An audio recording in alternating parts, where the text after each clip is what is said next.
I had been running on caffeine and sheer determination for the past 4 months. Late nights, early mornings, weekends spent in front of spreadsheets instead of out with friends. All for one project. An account so massive it could redefine my entire career. And finally, it was done. The client was thrilled. The presentation had been flawless and the contract was signed. But the best part? The reward. I sat at my desk rereading the email for what must have been the 10th time. Evelyn, you went above and beyond. Consider these a personal thank you. Enjoy the game. Attached was the confirmation. 2 Super Bowl tickets, 40-yard line, front row experience. My heart pounded. I had never been to a Super Bowl before. And as a lifelong football fan, this was beyond a dream come true. My hands shook as I printed the email, double-checking the details. The client had sent the tickets directly to my boss, Robert Faulkner, the senior partner at my firm. It made sense. He handled the logistics for client gifts.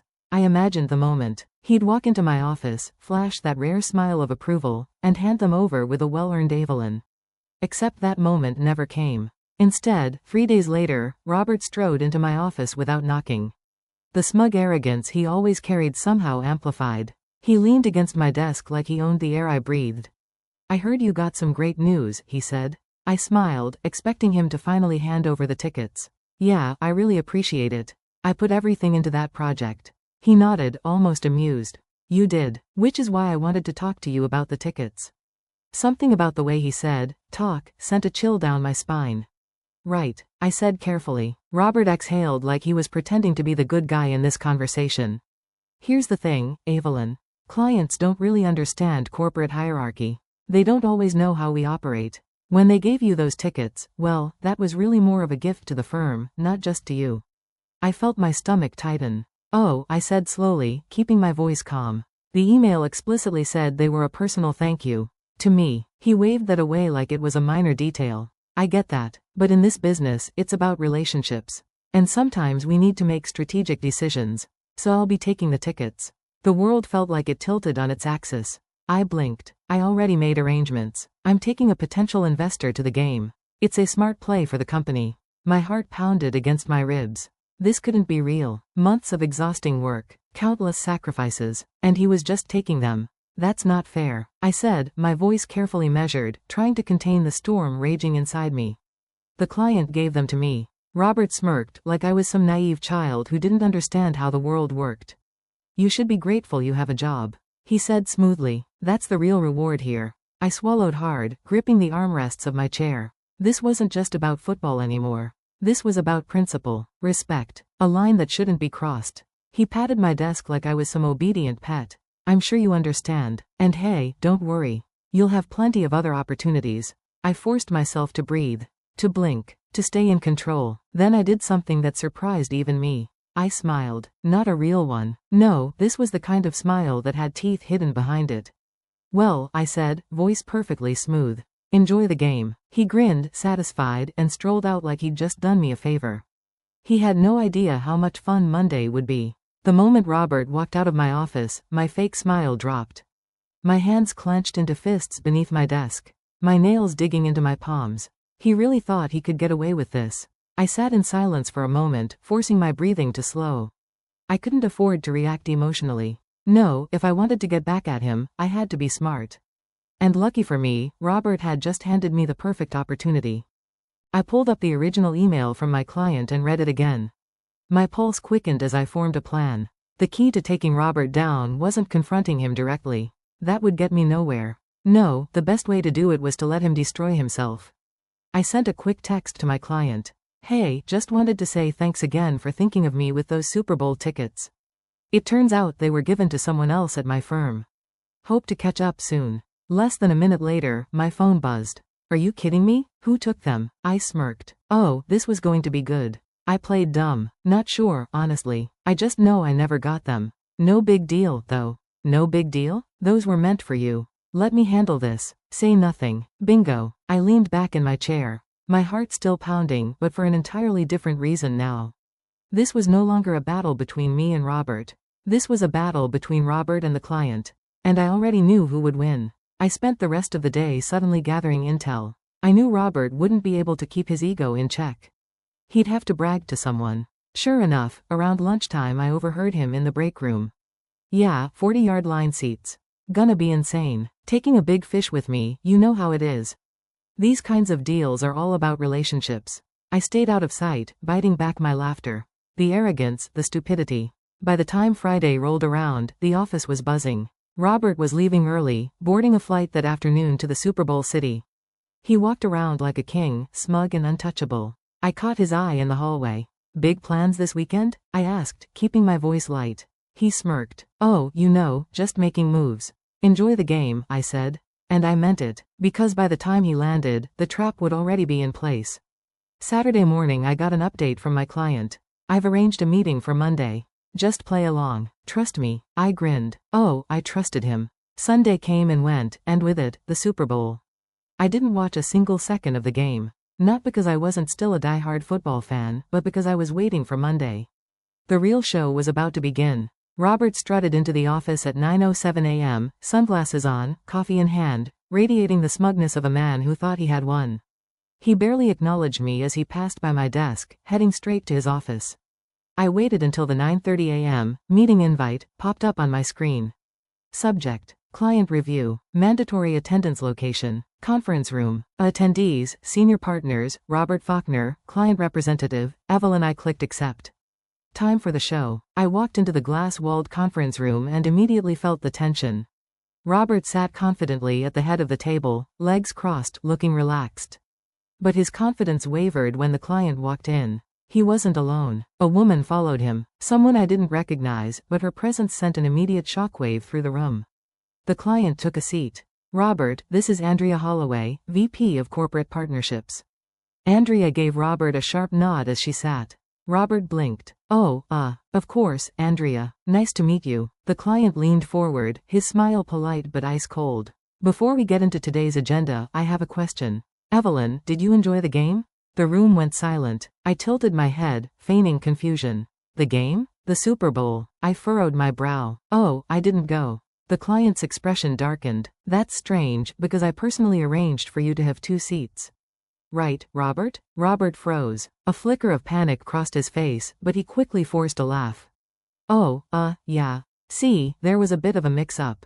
Evelyn wasn't able to attend, so. The client cut him off. So who did? Robert shifted uncomfortably. I took a client. The client let the words hang in the air. Andrea cleared her throat. Robert, just so I understand, are you saying that you took corporate seats meant for an employee as a personal gift and gave them to someone else without authorization? Robert swallowed. The client wasn't done. You know, I was really looking forward to seeing Evelyn at that game. I thought it was a fitting reward for months of hard work. But imagine my surprise when I learned she never even got them. Robert opened his mouth, closed it, opened it again. Andrea turned to me. Evelyn, did Robert inform you of any corporate policy that would have required you to surrender those tickets? I shook my head, keeping my voice even. Number he just told me they were his now. The room tensed. Andrea exhaled sharply. Robert, you do realize that you not only violated internal ethical standards, but also committed what is essentially corporate theft, correct? Robert went pale. The client leaned back, shaking his head. I don't think I can continue working with someone who would undermine his own team like this. Robert jolted upright. Wait, let's just. The client turned to Andrea. I trust you'll handle the internal response. She nodded, her expression unreadable. Effective immediately. Robert knew. He wasn't just in trouble. He was finished. And I just sat back and enjoyed the show. Robert's silence stretched across the conference room like a noose tightening around his throat. His face, usually smug and full of arrogant confidence, was now a shade of red that teetered on the edge of panic. Andrea, the VP of Corporate Partnerships, leaned forward, folding her hands together on the table. Her voice was smooth but laced with authority. Robert, you do understand what this looks like? His Adam's apple bobbed as he swallowed. He understood. The client exhaled, shaking his head. This isn't just about the tickets, Robert. It's about trust, about professionalism, about knowing that when I choose to work with someone, they're not going to screw over their own employees for personal gain. Robert's jaw clenched. His fingers twitched against the table. He looked around, searching for an ally, but there were none. The other senior partners, who had been silent up until now, exchanged uncomfortable glances. No one wanted to be associated with this mess. I sat still, hands folded neatly in my lap. I didn't smirk. I didn't gloat. I didn't need to. The silence stretched until finally Andrea spoke again. Robert, did you expense anything related to this trip? He blinked. She tilted her head slightly. Did you charge the flight? The hotel? Any meals? Any transportation to the firm's account? The panic in his eyes was answer enough. The client chuckled under his breath, but there was no humor in it. You use company funds to take someone else to the Super Bowl with the tickets meant for Evelyn? Robert tried to pull himself together. He sat up straighter, cleared his throat and forced a thin smile.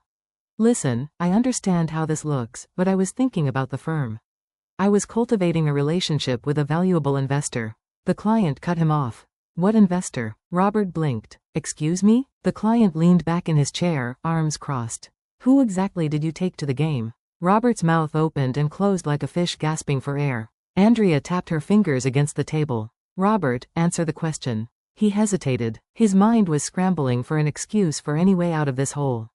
I already knew the truth. Robert hadn't taken an investor. He hadn't taken anyone important to the company. He'd taken his brother-in-law, a man who had zero business connections, no potential deals, no reason to be at that game other than to drink overpriced beer and enjoy the best seats in the house. And Robert had expensed every penny. I could see it on his face. The realization that there was no way out of this. The client shook his head. Unbelievable. He turned to Andrea. I want it noted that my firm will no longer be conducting business with Robert Faulkner moving forward. Robert snapped his head up. Wait, that's not. The client continued as if he hadn't spoken. If you'd like to assign a different senior partner to handle my account, I'm open to discussing that. He turned to me. Or quite frankly, I'd prefer to deal directly with Evelyn moving forward. I managed to keep my expression neutral. But inside, I was screaming with satisfaction. Andrea nodded. Understood. She tapped a few notes into her tablet. Robert, we'll be handling this internally. I suggest you take the rest of the week off while we review the situation. Robert's face drained of all color. He opened his mouth to protest, but then he saw the expression on Andrea's face. On the client's face. On everyone's face. He was done. Finished. And he knew it. He stood abruptly, chair scraping against the floor. Without another word, he stormed out of the room. The glass doors swinging shut behind him. The silence that followed was heavy. Finally, the client turned to me. His expression softened. Evelyn, I want to apologize. I should have made sure you got those tickets personally. I shook my head. You had no way of knowing. And honestly, I glanced at the door Robert had just walked through. This worked out better. He chuckled. I like the way you think. Andrea smiled, then slid a document across the table. Evelyn, since you're already the one doing most of the work on this account, I'd like to formally offer you a promotion. My breath caught. A promotion. I stared at the document in front of me. A significant salary increase. More authority. A title that put me on par with the very people who had dismissed me before. I swallowed, lifting my gaze to meet hers. Are you serious? She smiled. Absolutely. You've more than earned it. I exhaled, a slow grin spreading across my face. Then I accept. The client stood, extending a hand to me. Glad to hear it. And Evelyn? Next time I get Super Bowl tickets, they'll be sent directly to you. I laughed, shaking his hand. Robert thought he stole my reward. Instead, he handed me everything I ever wanted. And the best part? Monday was just getting started. By the time I walked back to my desk, the entire office was buzzing. People were whispering, side-eyeing me, side-eyeing Robert's empty chair in the corner office. News traveled fast in corporate circles, and when a senior partner stormed out of a conference room, looking like he had just seen a ghost, people noticed. I sat down, trying to suppress the smirk tugging at my lips. My inbox exploded with emails. Congratulations. Messages of support. Even a few shocked. What just happened? Pings from colleagues who had only caught bits and pieces of the drama. And then, a text from Robert. Robert Faulkner. What the hell did you do? I stared at it for a second before typing back. Me. Not sure what you mean. I thought you were making moves? I waited. No response. Of course not. I let out a slow breath, glancing at the newly signed promotion letter on my desk. I had won. But Robert wasn't done with me yet. Robert's last move. An hour later, I got the email. Subject, HR meeting. Immediate attendance required. I clicked it open. Evelyn, please report to HR immediately. This is a mandatory meeting. I frowned. Robert wouldn't go down without a fight. I grabbed my notebook and made my way to the HR office. The receptionist barely made eye contact before gesturing toward the glass-walled room in the back. Inside, Denise from HR sat at the conference table, looking uncomfortable. Across from her, Robert. He didn't look smug anymore. No, this was a cornered animal trying to claw its way out. Denise cleared her throat. Evelyn, have a seat. I did. Robert leaned forward, fake concern dripping from his voice. Evelyn, I really hoped we wouldn't have to do this, but I need to bring up a very serious issue. I raised an eyebrow. Which is? He sighed dramatically. The firm has been reviewing some of your recent communications, and we have reason to believe you violated corporate confidentiality by discussing internal business matters with an external client. I blinked. This was the play. Denise glanced at me, then at Robert. Robert brought this concern to us this morning. Of course he did. He was trying to flip the narrative, trying to paint me as the problem so he could salvage his career. I tilted my head. And what specific, confidential business matters are we talking about? Robert folded his hands on the table. The emails you sent regarding the Super Bowl tickets? That was an internal issue, Evelyn, and you took it directly to a client. I let out a small, disbelieving laugh. Right. So you're saying that a gift meant for me personally, which was then stolen, is now considered an internal business matter? Denise flinched at the word stolen. Robert's jaw twitched. I wouldn't call it stolen. I cut him off. Really? Because the client did. In front of everyone. Silence. I leaned back. This isn't about confidentiality. This is about you getting caught. And now you're throwing a tantrum because there were consequences. Denise let out a careful breath. Robert, I understand your concern, but after reviewing the situation, I don't see any actual policy violation on Evelyn's part.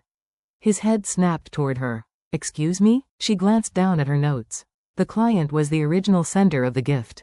He had the right to ask about it. Evelyn did not disclose private company strategy, financials, or trade secrets. Only the status of something that was personally hers. Robert's face darkened. So that's it? You're just going to let her get away with? Denise straightened in her chair. Robert, let's be clear. You're the one under investigation, not Evelyn. The words hit him like a slap. He started, but Denise cut him off.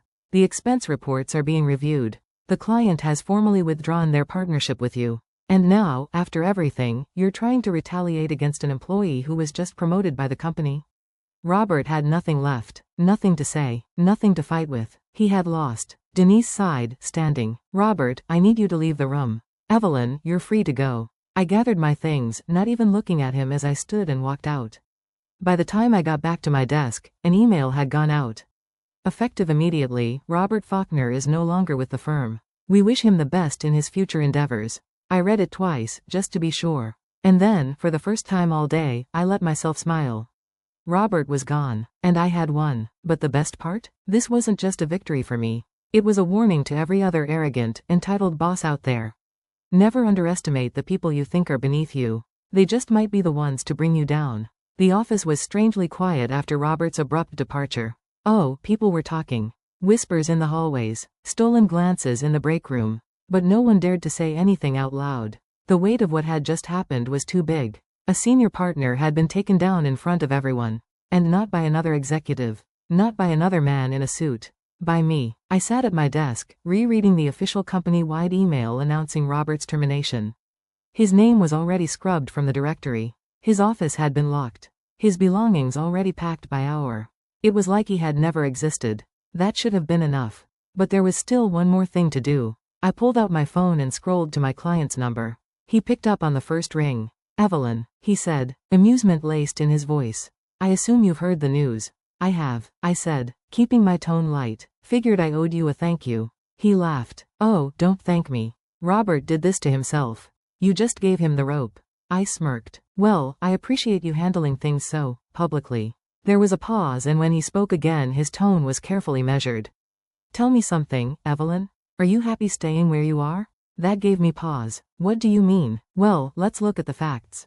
He said casually. You were the one actually doing the work. You were the one who built this account. The firm promoted you because they had to. Not because they wanted to. And Robert's departure? That was your doing. I sat back in my chair, absorbing his words. I'm going to be honest with you. He continued. I don't like your firm. I tolerated it because I liked working with you. I blinked. Oh, a chuckle. Oh, he repeated, amused. So let me make this simple. I want you to come work for me. My heart skipped. You've already proven yourself. He said smoothly. You're sharp, strategic, and you don't let people walk all over you. That's exactly the kind of person I want leading my business strategy team. And of course, he let the silence stretch. I'll double whatever your firm is paying you. I nearly dropped my phone. Double. Not a small raise. Not a slight bump. Double my salary. I swallowed. That's a big offer. He chuckled. It is. And it's only fair. I hesitated. This was happening too fast. I had just gotten one promotion. Was I really about to throw it away? And then I thought about it. I thought about the years I spent being undervalued at this firm. About the times my ideas were taken and repackaged by men like Robert. About how the only reason I had been promoted was because a scandal forced their hand. Did I really owe them anything? No, I didn't. A slow smile spread across my face. Send me the offer, I said. I think I'm ready for something better. By the next morning my resignation letter was printed and signed. I walked through the office, my head held high, ignoring the surprised whispers and the not-so-subtle looks of admiration. Denise from HR looked genuinely surprised when I handed her the letter. You're leaving? She asked, wide-eyed. I nodded. Got an offer I couldn't refuse. She glanced at the paperwork, then let out a low whistle when she saw the salary. Damn, she muttered. Well, I can't blame you. I smiled. It was time. As I packed up my things, a few coworkers stopped by to congratulate me.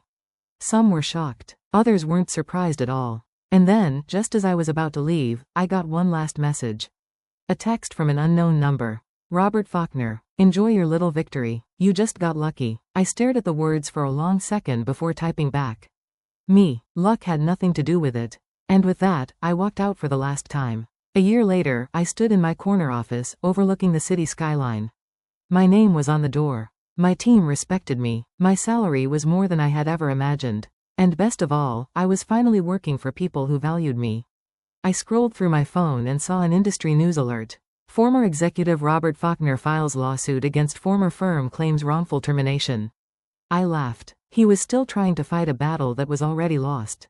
I placed my phone down, leaning back in my chair. Robert had spent years stealing credit, walking over people, taking what wasn't his, and in the end, he lost everything. I, on the other hand, had gained everything. And that right there? That was the sweetest revenge of all.